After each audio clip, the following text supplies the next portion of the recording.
Bonjour à tous et bienvenue dans cette nouvelle vidéo. Bonjour à tous. Vous voyez que je suis accompagné de Dame Sonia qui est toute guillerette, toute contente pour la bonne et simple raison que... J'ai la plus belle voiture qui existe. Non, la plus belle, elle est là. Ah non, elle est là. Non, elle est là. Elle a une coupe, elle est 100 fois plus belle. Et d'ailleurs, tu es une copieuse, tu as pris la même couleur que la mienne. Non, non, c'est toi qui as pris la même couleur que la Et mienne. la même version avec les coques couleur bronze. C'est moi qui les ai fait faire. Donc, vous l'avez compris, ça ne va pas parler de van life aujourd'hui, ça va parler de Dacia et de ces deux fort belles réussites, à savoir le Duster qui existe depuis 2010, si je ne m'abuse. Et la Sandero Stepway qui est nouvellement sortie. Non, pas vraiment, elle n'est pas nouvellement sortie, c'est la version numéro 3 qui est, paraît-il, maintenant basée sur la plateforme de la Clio 5, alors que celle-ci est basée sur la plateforme de la Clio 2. Ce qui, paraît-il, empêcherait certains équipements électroniques et compagnie, ce que moi j'appelle purement et simplement de la fainéantise de la part du fabricant. Mais bon, voilà, ce sont deux voitures qui ont énormément de succès, qui se sont très bien vendues, qui sont fiables. Et puis on est extrêmement contents l'un et l'autre. Après 2 semaines demain, j'ai pas encore fait de boss. Oui. Exploit. Vous allez me dire, oui, mais quoi ta chaîne, c'est plus de la van life, c'est une chaîne de présentation de bagnoles comme il y en a déjà des dizaines? Non, pas du tout. Il se fait que je n'ai rien à vous raconter en matière de van life pour le moment, mais par contre, j'ai à vous parler de ces deux véhicules et ça va intéresser beaucoup de monde parce que, la vidéo précédente de présentation de ce Duster a très bien fonctionné. Elle a été numéro 1 sur 10 dans mes classements que moi je vois que vous ne voyez pas. Et la présentation de celle-ci va doubler. Donc Dame Sonia a changé de voiture uniquement pour des raisons de santé. Voilà, mais encore, ta Peugeot 208 était très basse, voilà. Donc pour en sortir c'était compliqué. Voilà, puisque je vous rappelle que Dame Sonia souffre du SED, c'est-à-dire le syndrome d'Ehlers dans l'os. Alors vous allez peut-être dire, oui mais regardez, elle est en pleine forme, elle n'a rien du tout. Elle n'est pas du tout en pleine forme, elle s'est d'ailleurs battue très longtemps pour avoir une carte handicapée, ce qui l'aide beaucoup. Et après combien d'années de bataille pour l'avoir ? Une dizaine d'années ? Une bonne dizaine d'années. Une dizaine d'années, elle a enfin eu sa carte handicapée. Voilà, donc Sonia n'a pas une bonne santé du tout et la Sandero a plus ou moins la même hauteur d'assise de siège que le Duster. Et quand elle venait dans mon ancien Duster, elle aimait bien parce qu'elle était, pour descendre et pour monter, c'était beaucoup plus facile pour elle. Voilà, puis elle a eu l'opportunité de commander cette voiture qu'elle a eue très rapidement. En un mois. Oui, en un mois, alors que moi j'ai attendu 5 mois. Mais c'est normal. Et alors elle a évidemment voulu me copier, donc elle a pris une version extrême, donc c'est une Sandero extrême en 90 chevaux, boîte manuelle, il y a beaucoup de vent. Hein. Boîte manuelle, elle aurait bien aimé une automatique, mais bon, voilà. Bon, je vais rectifier quand même, je ne l'ai pas copié, c'est lui qui m'a dit, ce serait gag si on avait les deux mêmes. C'est vrai, et un jour... Je crois que c'est très peu de temps avant d'avoir la mienne, j'étais à la concession et il y avait exactement la même dans le showroom et je lui ai envoyé une photo et je crois que ça fait un peu le déclencheur quand même. Tu m'as dit de venir pour aller la voir. Et puis je t'ai dit de venir pour aller la voir. Alors, on pourrait se dire, mais voilà, deux versions extrêmes et donc c'est à peu près la même chose. Eh bien, pas du tout. La première des différences qui saute aux yeux, c'est quand on s'éloigne de la voiture. Vous voyez que la mienne est verrouillée, les rétroviseurs se sont rabattus et sur celle de Sonia, ce n'est pas le cas. Donc elle n'a pas les rétroviseurs rabattables. Pourquoi? Je n'en sais rien, mais c'est comme ça. Je regarde mon petit papier et mon petit papier il est bien rempli. Hein. Deuxième différence, toujours au niveau de l'extérieur on va dire, elle a un frein à main électrique. Je n'ai pas de frein à main électrique et pourtant je vais vous mettre une image des roues arrière de la sienne. Je pense que ce sont des freins à tambour comme la mienne ou alors si ce sont des freins à disque c'est vraiment particulier. Moi je n'ai jamais vu de frein à disque comme ça. Donc pourquoi a-t-elle un frein à main électrique et moi pas. Je n'en sais fichtre rien. Dame Sonia dispose d'un double plancher. Et ça, franchement, je trouve bien pratique. Elle a aussi une roue de secours 80 km/h. C'est une roue fine ou une roue normale? Ben, ça m'a l'air une roue normale quand même. Oui, oui, c'est normal. Autre particularité que je vous montre aussi, c'est que sur le Duster, au niveau de l'ordinateur de bord, que vous voyez maintenant, qui se trouve donc entre les deux grands compteurs, qui sont, si je ne m'abuse, les mêmes sur les deux voitures. Question compteur et compte-tour, c'est exactement la même chose, mais l'écran central du milieu n'est pas le même. Pourquoi? Alors qu'ils affichent exactement les mêmes informations. Donc sur le Duster, toutes les informations défilent quand je pousse sur la petite flèche vers le haut sur le volant. Donc j'ai consommation moyenne, ensuite j'ai consommation instantanée, vitesse moyenne, etc. Et puis finalement j'arrive à la vitesse, la température du véhicule. Et chez Sonia, c'est séparé en deux écrans, donc elle peut choisir un écran où elle va avoir la vitesse du véhicule, la température du liquide de refroidissement et je ne sais plus quoi d'autre, mais vous le voyez sur l'écran. Et puis sur une autre page, je vais dire, donc elle a un bouton pour changer de page, que moi je n'ai pas, et à ce moment-là, elle a les informations réellement de l'ordinateur de bord, donc consommation moyenne, etc. Sauf que chez elle, c'est dans le même ordre que moi, mais dans l'autre sens. Donc pourquoi ce genre d'incohérence, quoi? Allez, les fabricants s'évertuent à nous faire des voitures qui sont quasiment identiques pour des questions de coût et on a des différences comme ça. Pas important. Tout ça n'est pas important, on est bien d'accord. Autre chose par contre qui est plus important, et pour ça je vais refermer la voiture de Sonia, je vais lui demander de s'éloigner, c'est que quand son véhicule se verrouille, vous l'avez entendu, reviens, et puis tu te rééloignes. Voilà, tu te rééloignes. Elle a un petit poète-poète discret, même en plein milieu de la nuit. Donc si elle part de chez elle, ses trois autres voisines ne seront pas perturbées par ce poète-poète.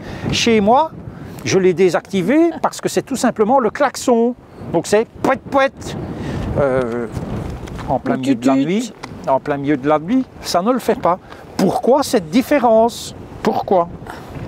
Parce que c'est féminin, donc c'est plus doux, c'est plus harmonieux. Oui, oui. Et que ça, c'est masculin. Alors, un point très important, ceux qui ont une Sandero, ou peut-être une Sandero avec une version, je vais dire, bien équipée, bien optionnée, il y a une espèce de bouton où vous voyez la voiture qui est à moitié dans un fossé et un arbre à côté. Voilà, je vous montre ce bouton et on vous explique au garage à la livraison que c'est une espèce de motricité renforcée si vous devez vous tirer d'un mauvais pas.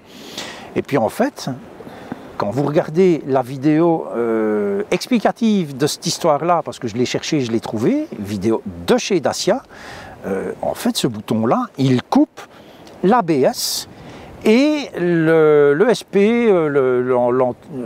l'anti-patinage.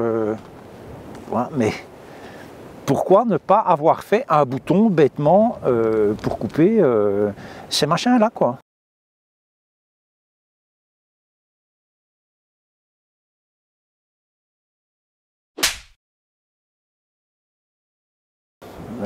Dans toutes les voitures, quasiment, il y a un bouton pour couper, notamment cette histoire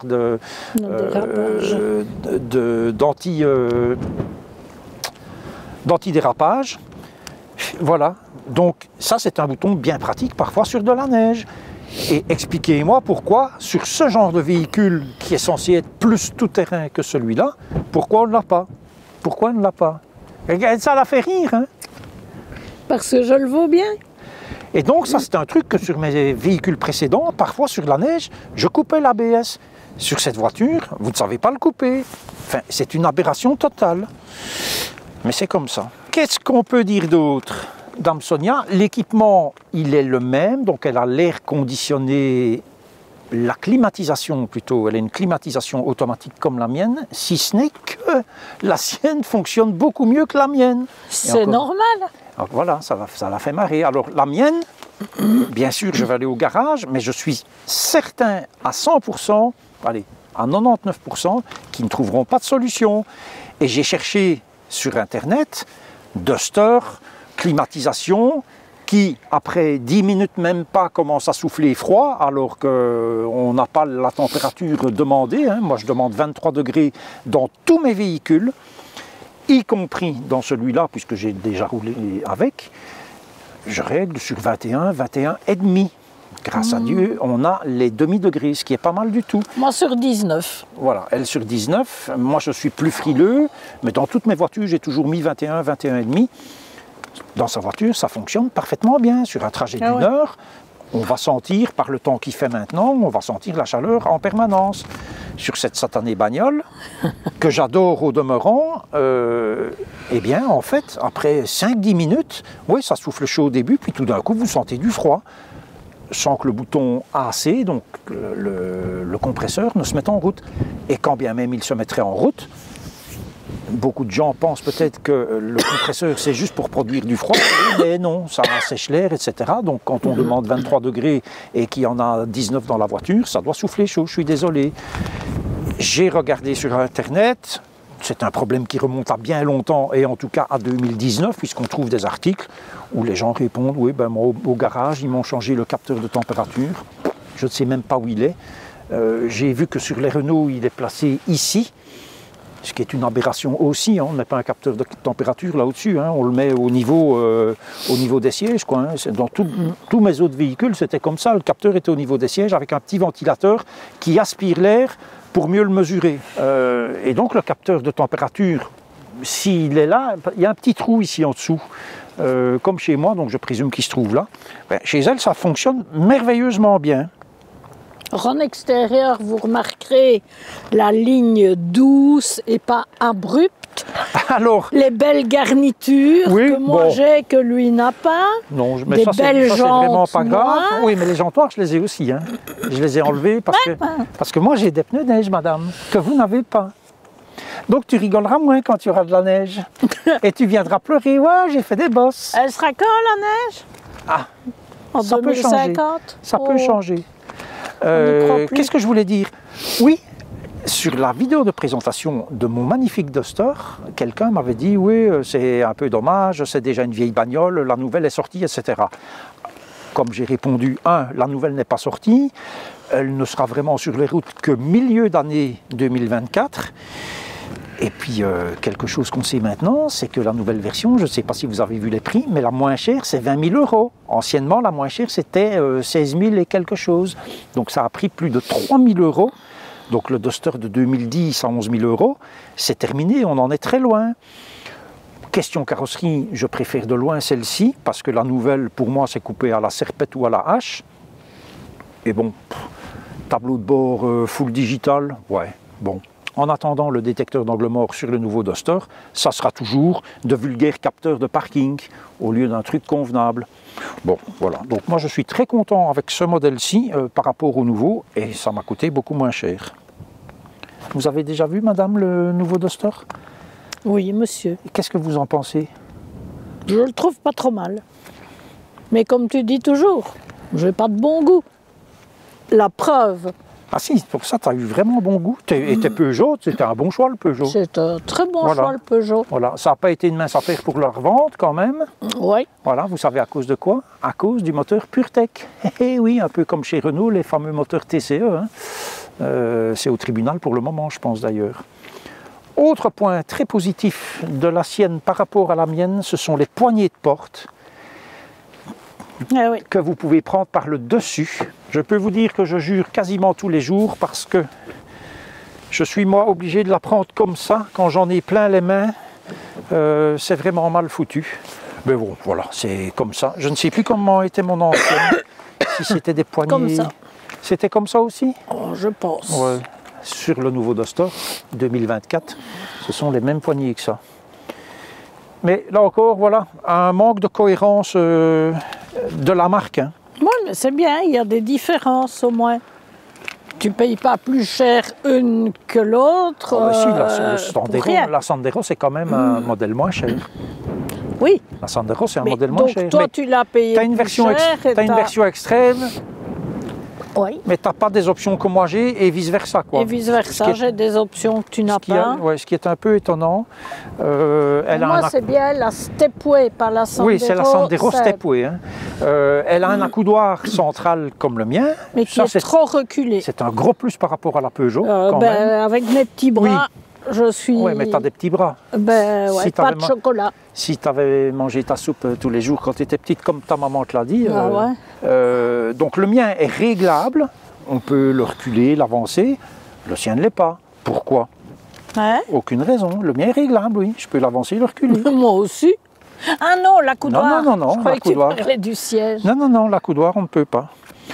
La direction assistée est électrique, mais selon moi quand même pas mal moins légère que la mienne. La mienne, comme je l'ai dit dans la vidéo de présentation, très souple. On souffle dessus, ça tourne. La tienne est un chouïa plus dur quand même.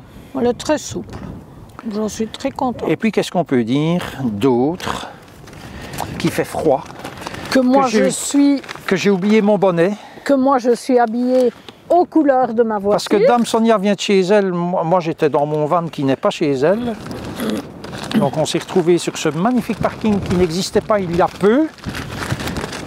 Mais je précise que je ne suis pas habillée aux couleurs de la voiture exprès, mais ma couleur préférée est le vert. Viens ici. Oui, oh. Autre chose dont elle dispose et dont je ne dispose pas, là encore, pourquoi? Donc j'ai les rétros rabattables électriquement et automatiquement quand la voiture se verrouille, mais elle a un détecteur, un espèce de radar à l'avant pour freinage actif, pour éviter des collisions, etc.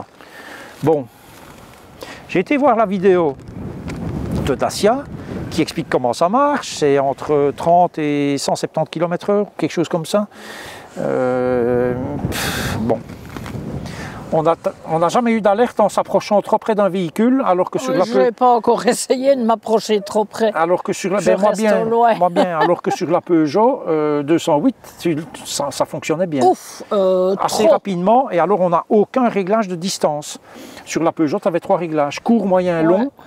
Ici, il y a 0 réglage. Est-ce qu'il est activé ici? Oui, il est activé, j'ai vérifié. Ouais, petite différence, chez moi c'est mat, ici, et chez elle c'est brillant. C'est perlé chez moi. Non, c'est pas perlé. Je parle de la calandre noire. Chez toi, c'est brillant. Ça va être un petit peu plus compliqué à entretenir convenablement sans l'abîmer. Que du mat, c'est plus facile. J'ai mieux le brillant. Voilà. C'est mieux. Et puis, on va parler d'un truc qui fâche. C'est la mise à jour de la navigation. Donc, nous avons le même écran multimédia, elle et moi, mais pas avec la même version de logiciel. Donc moi, c'est une version 9.0. quelque chose, et chez Sonia, c'est 6. je ne sais quoi. Alors qu'on a identiquement les mêmes fonctionnalités. Quand elle a reçu sa voiture, que j'adore, je m'en doutais qu'elle allait le dire, j'ai constaté que quand elle arrivait à une intersection, elle avait un affichage un peu type autoroute avec des panneaux, comme on les voit chez nous, les panneaux bleus avec les écritures blanches, qui indiquent si vous tournez là, vous allez vers telle ville, et si vous prenez l'autre panneau, vous allez vers telle autre ville. Bon, et moi, j'avais pas vu ça sur la mienne. Alors que nous avions la même version des cartes au niveau de la navigation, quoi. Donc 2022 Q2, donc je présume trimestre 2 2022, pour une voiture qui est livrée trimestre 4 2023. Bon, c'est pas normal non plus. Je me suis bien sûr précipité sur mon ordinateur. Je savais que j'avais 3 ans de mise à jour gratuite à raison de 2 mises à jour par an. Je regarde la procédure, je crée mon compte sur le site Navi Extra et je prends une clé USB. Une clé USB que j'avais reçue chez Mercedes, en forme de clé de voiture Mercedes, donc très originale. Et je mets la clé USB dans la voiture et en fait, le système prend une empreinte de la configuration logicielle du numéro VIN de la voiture, donc Vehicle Identification Number, en gros le numéro de châssis, et tout ça est copié sur la clé. Et puis on reprend la clé, on va sur l'ordinateur. Le logiciel Media Toolbox de chez Dacia, mais c'est plutôt de chez Navi Extra ou de NNG, une entreprise des pays de l'Est, lit tout ça, il voit bien le numéro de série et il dit voilà, vous avez telle mise à jour disponible. Il y en avait 3, une mise à jour des cartes, une mise à jour des langues et une mise à jour du logiciel de la navigation, pas du logiciel du système complet. Et puis je vais dans la voiture, et puis message d'erreur, paquet indisponible. Je cherche, là encore, ce sont des messages qui remontent à il y a très longtemps, cette histoire de paquet, pas paquet indisponible, paquet de mise à jour non valide, voilà. Et ce message remonte à des années et des années et des années, donc ça n'a toujours pas été réglé, mais c'est une honte. Mais c'est comme ça, et en désespoir de cause, je me dis, ben voilà, je vais devoir aller au garage pour faire cette mise à jour, mais je pense pas que ça va passer dans la garantie, quoi. Hein. Et puis, tu t'en vas? Qu'est-ce que tu fais? Je prends mon écharpe. Ah ouais, ouais. J'ai le vent dans le cou qui... Ouais, ouais, le vent est mauvais. Une écharpe verte, bien évidemment. Le vent est mauvais, donc Ouais. depuis qu'elle a sa voiture, elle s'habille en vert. Alors elle a acheté un manteau vert, mais c'est le vert, c'est l'autre vert, pas le métallisé. Donc ceci c'est le vert cèdre, et ça c'est le vert, vous savez, la couleur un peu mate qui est très jolie aussi, hein, d'ailleurs. Mais comme j'ai précisé tout à l'heure, ma couleur préférée depuis c'est le vert, depuis toujours. Et le Voilà. vert. Et moi c'est le bleu et l'orange depuis très peu de temps. J'en reviens à ma mise à jour, je me dis, bon, qu'est-ce que je vais faire? Je ne sais pas. Et puis finalement, ça m'énervait quand même, et j'ai vu qu'il y avait une possibilité de faire une mise à jour par téléphone, mais ça fonctionne uniquement sur Android. Or, il se fait que moi, je ne suis pas Android du tout. J'ai acheté un Motorola G14, ça coûte une grosse centaine d'euros, juste pour faire les mises à jour, donc sans carte SIM, rien du tout de tout ça. Hein. J'ai téléchargé l'application, alors l'application elle est cotée sur le Google Play Store, elle est cotée 1,4 sur 5, donc il n'y a que des commentaires négatifs. Et en fait, bon, là je dois prendre la défense des gens qui ont développé cette application, ils marquent bien dans les prérequis que le véhicule doit être en version 9.0. Quelque chose qui correspond bien à ce que j'ai, ou 6.0. Quelque chose qui correspond bien à ce qu'elle a. Donc forcément, des véhicules qui ont plus que ça, ça ne marchera jamais. Et donc, grâce à ça, j'ai réussi à faire la mise à jour de mon système de navigation. Mais vous imaginez par où il faut en passer alors que c'est censé pouvoir fonctionner avec une clé USB, quoi. Et ça n'a jamais fonctionné. J'ai racheté, heureusement que ça coûte 2 fois rien, sur Amazon, une clé USB de 8 Go, parce qu'on peut mettre maximum 16, c'est entre 4 et 16 qu'on doit utiliser, donc j'ai pris une 8 Go. Ça ne marchait pas non plus avec une autre clé USB, donc c'est même pas dire que la Dacia n'aimait pas la clé Mercedes, ça n'a marché avec aucune des clés que j'ai essayées, et dans sa voiture non plus. Et donc j'ai pu faire la mise à jour dans sa voiture également, puisque avec le smartphone Motorola, sous Android, je peux faire plusieurs voitures, donc la mienne et la sienne. La mienne, ça s'est passé sans le moindre problème. La sienne, ça s'est passé, du moins je le pensais, n'est-ce pas? Sans le moindre problème. Je fais ça l'après-midi chez Sonia, et puis je pars le soir, il faisait noir. Ah oui. Et qu'est-ce que je constate? Il faisait noir, donc tout de suite ça me saute aux yeux, l'écran était resté allumé. Je me dis, oh oh, j'appelle Dame Sonia, le vent devient méchant. Hein. Oui. J'appelle Dame Sonia, je dis bon, qu'est-ce qui se passe? Elle déverrouille sa voiture, je vois que la batterie s'est mise en mode conservation, donc ouais, ça faisait plusieurs heures que l'écran est allumé, donc voilà, et je pousse sur le bouton 01, qui est le tout premier bouton. Impossible de faire fonctionner quoi que ce soit. Enfin si, l'écran fonctionnait, la navigation fonctionnait, mais on ne savait pas l'arrêter. Donc pour finir, j'ai dû réinitialiser le système, ce qui m'a permis à ce moment-là d'éteindre, en laissant le doigt sur le bouton 01, ça m'a permis d'éteindre l'écran et tout s'est réinitialisé et c'est rentré dans l'ordre. Mais vous imaginez, celui qui n'a pas un esprit un petit peu technique, ben je me demande ce qu'il fait, moi, ou une personne âgée comme Sonia, qu'est-ce qu'elle peut faire toute seule? Attention, monsieur va devenir aussi âgé que moi oui. dans quelques jours. Ah oui, oui, oui, il y a un horrible individu qui m'a fait une remarque, tiens, les gens du 3e âge, ils sont sur les parkings dans des mobil-homes, au lieu d'être... Les gens du 3e âge, ils sont sur un parking dans des camping-cars au lieu d'être dans des clubs du 3e âge. Bon, le commentaire, je l'ai sucré, ce genre de commentaire débile, moi ça n'a rien à faire chez moi. Et donc effectivement, je vais bientôt faire partie des 3x20. Dans 16 jours? Dans peu de temps, on va dire, le 13 janvier, hein, voilà, le 13 janvier, j'aurai 60 ans. Et je vais pouvoir aller le dimanche après-midi jouer aux cartes dans les clubs de 3x20 et manger mon morceau de tarte. C'est comme ça que ça se passe. Et le bal musette. Et le bal musette. À l'accordéon, chez nous, ça se fait encore. Enfin voilà. Donc 2 magnifiques voitures. Avec une plus belle que l'autre. Non, ce sont 2 belles réussites, franchement. Super belles. Voilà, ce sont des voitures du prix qu'on connaît, que vous connaissez. Quoique celle-ci, c'est quand même déjà du haut de gamme. Hein. C'est la version extrême de cette Sandero. Alors, elle n'a pas le plus gros moteur, mais ça reste quand même une version plus chère que la version de base. Et c'est très suffisant pour moi. Et c'est très suffisant pour elle. Elle a 90 chevaux, elle en avait 75 dans sa Peugeot 208, donc je peux vous dire que ça fait une différence. Je n'aime pas la vitesse. Et ce sont des voitures qui sont très bien dessinées, qui sont très jolies, qui sont agréables à regarder. Voilà, donc chapeau Dacia. Maintenant, il y a 1000 choses entre guillemets à améliorer. Mais nul doute que vous ne regarderez pas ma vidéo, messieurs de chez Dacia ou de chez Renault, et que donc ça restera en l'état. Mais bon voilà, moi je suis quand même enchanté, j'adore ma voiture, j'aime beaucoup conduire la sienne également, et puis c'est très bien. Voilà, on est vraiment très satisfait. La consommation, c'est un petit peu le petit point noir pour le moment. Hein. Mais c'est le début. C'est le début. J'espère. Moi, ça commence à descendre, mais en roulant petitement. Quoi, hein. Mon ancien Duster consommait, bon, il était vieux, c'était un 1,6 litre de 105 chevaux. Celui-ci, c'est un 1,3 litre.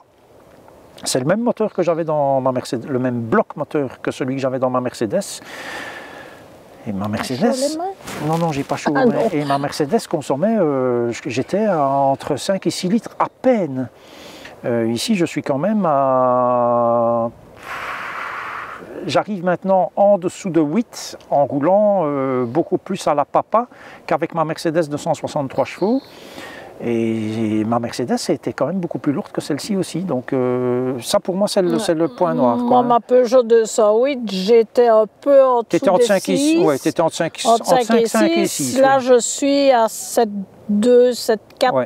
Ouais. Mais elle n'a que 200 km. Oui, la mienne en a 2000. J'ai encore vraiment pas roulé en 2 semaines avec. Ouais, donc la mienne en a 2000, donc déjà beaucoup plus. Pour ceux que ça intéresse, j'ai l'application Bosch qui permet de savoir de quel numéro d'essuie-glace vous avez besoin le jour où vous devez les remplacer. Donc moi j'ai toujours acheté mes essuie-glaces au moins cher, hein, parce que chez Mercedes par exemple, on vous facture 80 € la paire d'essuie-glaces, d'accord ? Paire d'essuie-glaces Bosch que vous trouvez pour 25 € sur Amazon, hein. Identiquement les mêmes, hein. Identiquement les mêmes. Donc j'ai l'application, je vous mettrai éventuellement le lien si je la trouve pour ceux qui ont de l'Android, je vous mettrai le lien aussi. Et vous mettez le modèle de voiture, l'année, etc. Et donc moi, pour ma voiture, j'ai trouvé. Et pour la sienne, chez Bosch, manifestement, il n'y aurait que l'essuie-glace arrière. Bon, j'espère que ce n'est qu'une mauvaise farce. Mais déjà, je vois que les attaches... Vous voyez, encore une aberration, quoi. Les attaches ne sont pas les mêmes. Ah ouais. Enfin, ça n'a ni queue ni tête, quoi. Pourquoi ils ne mettent pas les mêmes attaches? Parce que la mienne est toute en finesse. Oui, mais tout en finesse, le jour où tu vas devoir acheter tes essuie-glaces au garage Renault, tu vas moins rigoler. Hein. Vous trouverez. Voilà, et alors, ben, on a les phares LED. Elle comme moi, les feux de croisement, mais pas les feux de route. Donc les feux de croisement, mais pas les feux de route. Reste que, pour moi, ce n'est pas comme les phares LED dans des voitures un peu plus haut de gamme, où vous voyez une espèce de grosse lentille.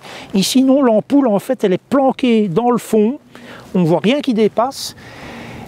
Et preuve en est que ce n'est pas la même chose que les autres voitures, c'est que le dessin des phares, quand vous êtes face à un mur, en fait, ça va tout droit et puis ça part comme ça un peu en diagonale. C'est pour ça qu'on éblouit toujours plus du côté droit que du côté gauche.